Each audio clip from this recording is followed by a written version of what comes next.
ఇది సాధించుకున్న తర్వాత మనకు ముఖ్యంగా మనం నీళ్లు నిధులు నియామకాల గురించే మనకు తెలంగాణ రాష్ట్రం తెచ్చుకున్నాం. అందులో ముఖ్యమైనది నీళ్లు ఉన్నప్పుడు మనం రైతులకు కానీ ఎవరికి కానీ ఏ ఇబ్బంది ఉండదు.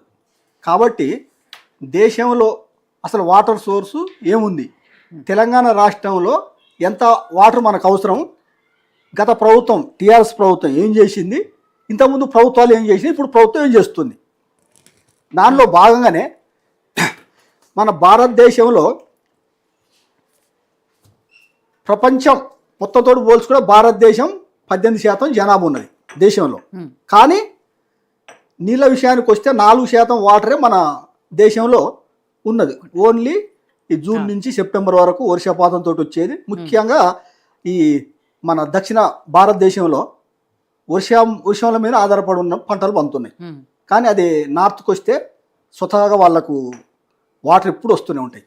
కానీ ఈ భారతదేశంలో దేశానికి స్వతంత్రం వచ్చి 75 సంవత్సరాలు దాటిన తర్వాత కూడా ఉన్న సోర్సును వాడుకోవడంలో భారతదేశం విఫలమైంది నేను చెప్పదలుచుకున్నా. ఎందుకంటే భారతదేశంలో ఉన్న వాటరు ఒక దగ్గర వర్షాలు వచ్చినప్పుడు బీహార్ చూస్తున్నాం, నార్త్లో కొన్ని ఒరిస్సా, ఎప్పుడు వర్షాలు వచ్చినా అవి కొట్టుకుపోతూనే ఉంటాయి, మునిగిపోతుంటాయి. అప్పుడప్పుడు మన రాష్ట్రంలో కూడా అదే జరుగుతుంటుంది. ఇట్లా ఎందుకు జరుగుతుందంటే వనరులను మనం సరిగా ఉపయోగించడం వల్ల విఫలమవుతున్నాం. సరే, అందులో భాగంగానే సరే కేసీఆర్ కూడా తెలంగాణ వచ్చినప్పుడు తెలంగాణలో ఎట్లా ఉండే వాటర్ సోర్సు చాలా ప్రాబ్లం ఉండే, పంటలకు కానీ తాగునీరు సాగునీరు అన్నిటికీ ఇబ్బంది పడ్డాం.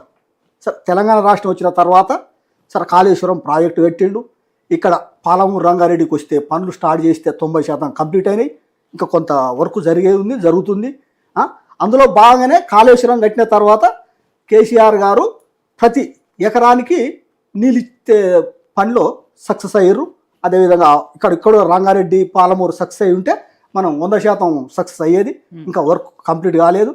అందులో కాళేశ్వరం తర్వాత కూడా రైతులతో పాటు తాగునీటి విషయంలో కూడా తెలంగాణ రాష్ట్రంలో ఎండాకాలం వస్తే, ఎండాకాలం కాదండి, జనవరి రాగానే మహిళలు బిందెలు తీసుకొని బావుల కాడికి పోయేది, చెర్ల దగ్గరికి పోయేది. అక్కడున్న సర్పంచులు కూడా ఎక్కడో దూరంగా ఉన్న బావులకు వెళ్ళి మోటార్లు పైపులు తెచ్చి ఏదో గంటసేపు నీళ్ళు ఇస్తే వీళ్ళు బిందెలలో పట్టుకొని ఇండ్లలో పెట్టుకునేటోళ్ళు. అంతకుముందు అయితే కిలోమీటర్లు వాళ్ళు పోయి వాటర్ తెచ్చుకునేది. అందులో కూడా టీఆర్ఎస్ పార్టీ వచ్చినాక ప్రతి ఇంటికి తాగునీరు అనే ఉద్దేశంతో కూడా ప్రతి ఇంటికి నీళ్లు ఇవ్వగలిగిర్రు. అది 90% కంప్లీట్ అయింది. ఇంకొక 10% వర్క్ నడుస్తుంది. అందులో భాగంగా ఆ విషయంలో తెలంగాణ రాష్ట్రం బీఆర్ఎస్ పార్టీ వచ్చినాక కంపల్సరీ తెలంగాణ రాష్ట్రంలో ఒక మార్పు వచ్చింది. ఎందుకంటే మన భారతదేశంలో పంట చూస్తున్నాం, మన భారతదేశంలో మొదటి వరుసలో ఉన్నాం పాడిలో. సాగునీరైనా తాగునీరైనా ఇంతకుముందు మనం జస్ట్ ఆంధ్రప్రదేశ్ ఉన్న తెలంగాణ వస్తుందనుకున్న కొన్ని ముందు రోజులలోనే మన హైదరాబాదులో హాలిడే క్రాఫ్ట్ ప్రకటించింది ఇండస్ట్రియల్కి. ఏది వారానికి 5 రోజులు 4 రోజులు కరెంట్ ఇచ్చేది. కానీ అట్లాంటి ఈ పరిస్థితి నుంచి తెలంగాణ రాష్ట్రం వచ్చిన కొన్ని నెలలనే మనకు 24 అవర్స్ కరెంటుతో ప్రాబ్లం అనేది లేకుండా జరిగిపోయింది. అంటే కేసీఆర్ గారికి ఒక చిత్తశుద్ధి ఉంది వారికి. ఆయన కూడా చాలాసార్లు చెప్పారు, భారతదేశంలో స్వతంత్రం వచ్చి గిన్ని సంవత్సరాలైనాక కూడా మామూలు జనాలకు కావాల్సింది ఏంటి, మామూలు వసతులు ఏంటి, రోడ్లు కావాలి, సాగునీరు, ఈ మినిమం వసతులు దీంట్లో ఇవ్వటంలో ప్రభుత్వాలు సరే కాంగ్రెస్ కావచ్చు, బీజేపీ కావచ్చు, కాంగ్రెస్ బీజేపీ కానీ ప్రభుత్వాలు ఉండొచ్చు, ఈ ప్రభుత్వాలు విఫలమైనవి. కాబట్టి తెలంగాణ రాష్ట్రంలో మేము చేసి చూపిస్తాం, దేశానికి ఆదర్శం కావాలనే ఉద్దేశంతో ముఖ్యంగా యాక్చువల్గా కేసీఆర్ గారు 1996లో సిద్దిపేటలో ఎమ్మెల్యే ఉన్నప్పుడు ఈ వాటర్ ప్రాబ్లమ్స్ మహిళల్ని చెప్పిన బిందెలు తీసుకుని ఇట్లా పోతున్నప్పుడే వారు 1996లో 60 కోట్ల రూపాయలతోటి సిద్దిపేటలో వారు నీళ్ళు ఇవ్వగలిగారు. దాన్ని స్ఫూర్తిగా తీసుకొని ఈరోజు ప్రతి ఇంటికి నల్ల నీళ్ళు ఇచ్చేటందుకు పనిచేసిర్రు. ఫస్ట్ రాగానే వారు చెరువులను పుడికెళ్ళి తిప్పించారు. తెలంగాణ రాష్ట్రంలో అంటే వాళ్ళకు ఒక ఏం చేయాలనేది క్లియర్గా ఉన్నది. తెలంగాణ రాష్ట్రం రాగానే చెరువులల్లో మట్టి తీపిచ్చిన తర్వాత సరే కాలం అయింది, వాటర్ వచ్చినాక ఫుల్గా నిన్నాయి.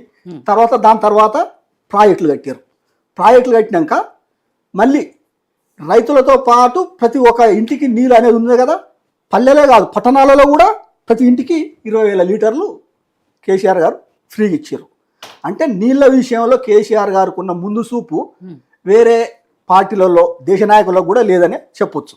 ఎందుకంటే తెలంగాణ రాష్ట్రం వచ్చిన అనతి కాలంలో నీటి సమస్యను లేకుండా చేసిన ముఖ్యమంత్రి కేసీఆర్ గారు. ప్రతి ఇంటికి నీళ్ళు ఇచ్చిండు మనం చూస్తున్నాం. అదేవిధంగా ఎప్పుడే కానీ ఒక రాష్ట్రంలో డెవలప్మెంట్ కావాలంటే నీళ్లు అనేది కూడా కేసీఆర్ గారు ప్రతి సందర్భంలో చెప్పిండు.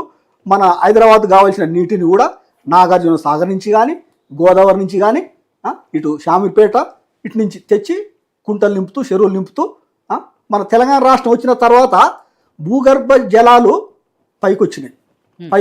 ఒక 100 మీటర్ల 80 మీటర్ల ఎక్కడ ఇంతవరకు 500, 600, 1000 ఫీట్లు వేసినా కానీ నీళ్ళు లేని పరిస్థితి చూసినాం మనం. నల్గొండ జిల్లాలో ముఖ్యంగా ఒక రామరెడ్డి అనుకుంటా రైతు, ఆయన ఒకగానొక టైంలో 70-80 బోర్లు వేసినా కానీ నీళ్ళు రాలేదు. కానీ అట్లాంటి ఈ రోజు తెలంగాణ వచ్చినాక వాటర్ ప్రాబ్లం అనేది లేకుండా కేసీఆర్ గారు చేసారు. కానీ మళ్ళీ ఇప్పుడున్న ప్రభుత్వాలు మళ్ళీ మొదటికి వచ్చి వాటర్ ప్రాబ్లం వచ్చేటట్టు జరుగుతుంది. ముఖ్యంగా ఒక చెప్పదలుచుకున్నాను నేను. పాకాల అని ఉంటుంది మన దగ్గర, చెరువు ఉన్నది. అక్కడ నుండి మా తుంగతుర్తి నియోజకవర్గానికి ఇందులో వాటర్ ఇచ్చే క్రమంలో పైపులు ఉంటాయి. శిల్పకుంట్ల నూతనకాల మండలం మా మండలమే శిల్పకుంట్లలో ఆ తుంగతుర్తి నియోజకవర్గానికి కావాల్సిన పెద్ద ట్యాంక్ ఉంటుంది మేడం. దాన్ని కట్టిరు. అక్కడి వచ్చినాక పైపుల నుంచి అన్ని ఇండ్లకు సరఫరా అవుతాయి. కానీ 2 నెలలు అవుతుంది ఇప్పటికీ. పైపుల వల్ల మంచి ప్రాబ్లం లేదు. ఒక మోటారు ఖరాబ్ అయింది. ఇప్పటి వరకు 2 నెలల నుంచి ఆ మోటారు ఖరాబ్ అయితే దాన్ని రిపేర్ చేయించక 2 నెలల నుంచి వాళ్ళు నీటికి అవస్థలు పడుతున్నారు. అంటే చిత్తశుద్ధి చిన్న పని, కానీ అది చేయడానికి కూడా కాంగ్రెస్ ప్రభుత్వం వాళ్లకు మనసు ఒప్పుకుంటలే. ఎందుకంటే దీన్ని కూడా ఇట్లనే కాలయాపన చేస్తూ దీన్ని డిస్టర్బ్ చేస్తూ ఈ ప్రోగ్రామ్ ఫెయిల్ చేయాలి అనే ఒక ఉద్దేశంతో ఉన్న ప్రభుత్వాలు చేస్తున్నాయి. సరే, ఏ ప్రభుత్వం ఉన్నా తెలంగాణ రాష్ట్రం తెచ్చుకున్నాం కాబట్టి డెవలప్ చేసుకోవాల్సిన అవసరం గత ప్రభుత్వం ఎట్లా చేసిందో దాన్ని కంటిన్యూగా ఉన్న ప్రభుత్వం కూడా చేస్తే బాగుంటుంది. కానీ సరే, చంద్రబాబు తోటి ఆయన కలిసి పని చేస్తుండా చేస్తే చేయొచ్చు, అభివృద్ధి కొరకు పని చేయొచ్చు. ఇప్పుడు అదే 3, 4, 5 కూడా ఏదో తెలంగాణ మహాసభలు పెట్టినట్టుంది. తెలుగు మహాసభలు ఆంధ్రప్రదేశ్లో. సరే, పోతురు చంద్రబాబు ఇక్కడ రేవంత్ రెడ్డి కలుసుకుంటారు, మంచిగానే ఉంది, అంతవరకు బాగానే ఉంటుంది. కానీ తెలంగాణకు రావాల్సిన నీటి విషయంలో మాత్రం తప్పు చేస్తుంది ఈ ప్రభుత్వం. ముఖ్యంగా మనం చూసినాం బల్కచెర్ల అనేది అది పూర్తిగా అది ఒక ఫెయిల్యూరు. అది ఓన్లీ మిగులు జలాలని ఒక ఉద్దేశించి ఆంధ్రప్రదేశ్ ప్రభుత్వం నీళ్ళని తీసుకొని వాళ్ళు రాయలసీమకు నీళ్ళు ఇవ్వాలనే ఒక ఉద్దేశంతో వాళ్ళు తీసుకొచ్చారు.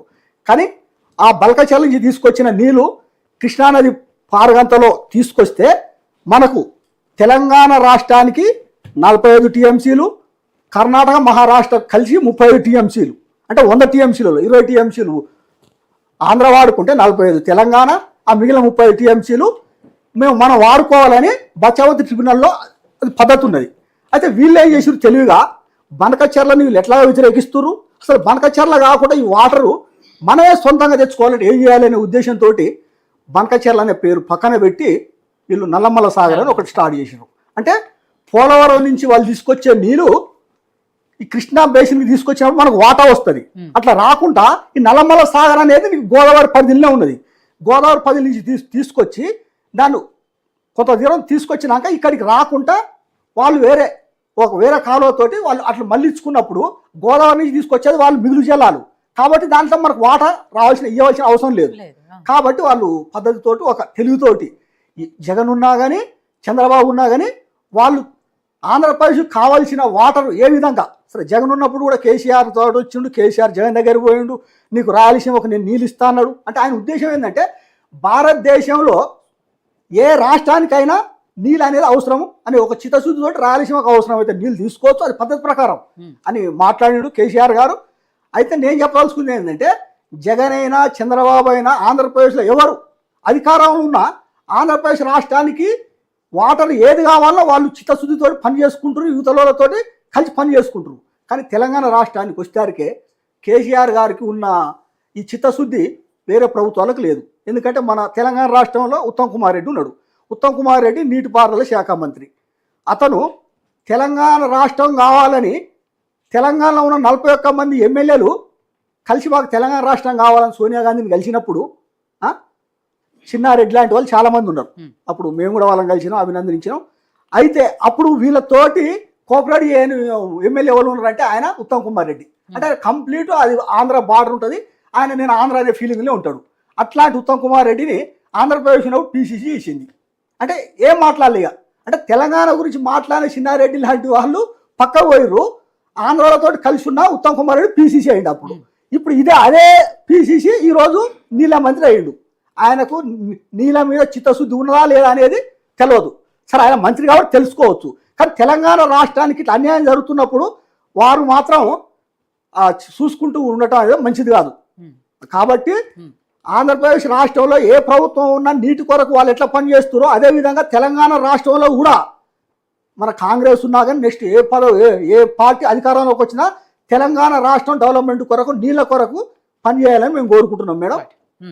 అంతే తప్ప మీకు ఆ నీటి విషయంలో ఏ విషయంలో కేసీఆర్కు ఉన్న చిత్తశుద్ధిని ఎవరు శంకించడానికి లేదు. ఆయన పార్టీ పెట్టిందే తెలంగాణ కొరకు, ఆయన చేసిందే తెలంగాణ కొరకు. చాలామంది ఇప్పుడు మన వాళ్ళు చెప్తున్నారు, ముఖ్యమంత్రి గారు కూడా 299 టీఎంసీలకు సంతకం చేసిండని ఈ అబద్ధాలు చెప్పి మేము కూడా చెప్తుంది కాదని. ఆంధ్రప్రదేశ్ రాష్ట్రం అయితే మేడం అది జరిగింది అంటే ఆంధ్రప్రదేశ్ రాష్ట్రం ఉన్నప్పుడు 811 టీఎంసీలు మొత్తం అందరూ వాటా ఉన్నప్పుడు 299 తెలంగాణకు 512 టీఎంసీలు ఆంధ్రప్రదేశ్కు ఆంధ్రప్రదేశ్ ఉన్నప్పుడే అది నడుస్తూ ఉన్నది. అది అట్లా కంటిన్యూగా తాత్కాలిక ఒప్పందం కాదు. ఆంధ్రప్రదేశ్ ఉన్నప్పుడు అట్లా ఉన్నది అంతే. అది వీళ్ళు వచ్చినా కూడా ఒప్పందం చేసుకో, అదే కంటిన్యూ. ఇప్పుడు నీకు 2 రాష్ట్రాలకు వాటర్ పంచే వరకు ఇదే 299 512 ప్రతిసారి కంటిన్యూ. మన కాంట్రాక్ట్ పార్ట్ టైం ఎంప్లాయీస్ ఉంటారు కదా, ప్రతి సంవత్సరం వాళ్ళకి ఒక రెన్యువల్ ఉంటుంది, అది పేరుకుంటుంది. సేమ్ అదే ఫార్మాలిటీస్ నడుస్తుంటాయి. కానీ దానికి స్వతగా వీళ్ళు మాట్లాడుకొని ఈయన 299కి ఒప్పుకున్నట్టు 512 వాళ్ళకి ఇస్తున్నట్టు బ్లేమ్ చేస్తున్నారు. ఇది పద్ధతి కాదు. ఎందుకంటే ప్రతిసారి కేసు సుప్రీంకోర్టులో మనం కేసు వాదించి తెలంగాణ రాష్ట్ర ప్రభుత్వం మనం కృష్ణానది బేసిన్లో 71% పారుగంత ఆంధ్రప్రదేశ్ తోటి పోల్చుకుంటే మన తెలంగాణ రాష్ట్రానికి ఉంది. సేమ్ గోదావరిది కూడా అంతే ఉంది. మనం తెలంగాణలో ఎక్కువనే ఉంది, మన పారుగంత గోదావరిలో కూడా ఎక్కువ ఉంది. అంటే మనకు ఆ లెక్క ప్రకారం మనకు వాటర్ ఎక్కువ రావాలి. ఆంధ్రప్రదేశ్ తెలంగాణ సగం అంటే కూడా కుదరదు. ఆ దాని ప్రకారం మనకు వాటర్ రావాలని సుప్రీంకోర్టులో కేసు నడిచింది. అదే మన కేంద్ర ప్రభుత్వం కూడా మీకు వాటర్ సమస్య తీర్చాలంటే సుప్రీంకోర్టులో ఉన్న కేసు విత్డ్రా చేసుకోమంటే కేసీఆర్ గారు విత్డ్రా చేసుకోరు. కానీ ఇప్పటి వరకు ఆ నీటి పంపకాలు జరగలేదు. అది చంద్రబాబు సరే బీజేపీతో దోస్తనమై ఓన్లీ చంద్రబాబు బీహార్లో నితీష్ కుమార్ వల్లనే ప్రభుత్వం నడుస్తుంది. ఆ వంకతోటి ఆ నీళ్లను డిస్ట్రిబ్యూట్ చేస్తలేరు. అది చేయాలని మేము కోరుకుంటున్నాం. ఇక్కడ ఉన్న రేవంత్ రెడ్డి కానీ ఉత్తమ్ కుమార్ రెడ్డి కానీ వాళ్ళను చెప్పదలుచుకుంది ఒకటే, ప్రభుత్వం ఏదైనా తెలంగాణ రాష్ట్రం కొరకు మీరు పనిచేయాలి, మన తెలంగాణ రాష్ట్రం అభివృద్ధి చెందాలి. ఈ వాటర్ అనేది తెలంగాణ రాష్ట్రం నుంచి ఒక్క సుక్క కూడా మనది వేరే రాష్ట్రానికి పోనీకి వీల్లేదు. కాబట్టి దాని కొరకు పోరాటం చేయాలని అందరికీ మేము విన్నవిస్తున్నాం బీఆర్ఎస్ పార్టీ తరఫున. రైట్ సుజయ్ కుమార్ గారు, ఏదైతే సరే బీఆర్ఎస్ ప్రభుత్వం ఉన్నప్పుడు నీటి వాటాల విషయంలో జగన్కి